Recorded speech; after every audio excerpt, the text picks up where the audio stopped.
Understanding Entrench Oneself, a deep dive. Hello everyone, and welcome back to our channel. Today, we're going to explore an interesting English phrase, entrench oneself. This phrase is not just about digging literal trenches, but it has a fascinating figurative meaning that we'll dive into.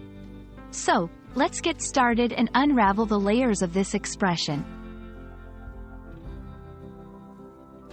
The phrase, entrench oneself, originally comes from a military context, where it means to dig a trench for protection.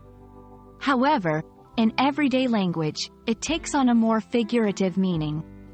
To entrench oneself means to establish oneself in a strong and secure position, either in a physical or metaphorical sense. This could be in an argument, a habit, or a way of thinking, making it difficult to be moved or changed. Let's look at some examples to understand how this phrase is used. She has entrenched herself in the belief that she is always right, making it hard to argue with her. The company has entrenched itself in the old ways of working, resisting any new technologies. These examples show how the phrase is often used to describe a stubborn or rigid stance that is hard to change. It's important to use this phrase correctly in a sentence. Remember, it's often used in a negative or critical context to describe someone's unwillingness to change.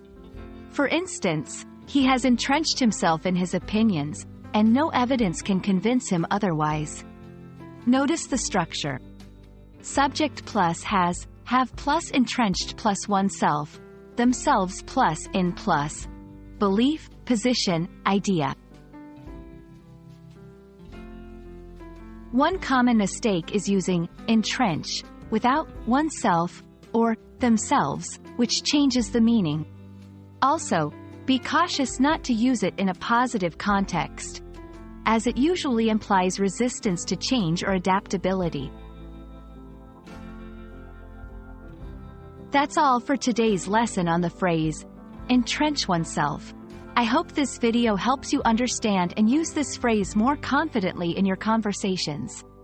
Remember, language is not just about words, but the stories they tell and the ideas they represent. Keep exploring and stay curious. Until next time, happy learning!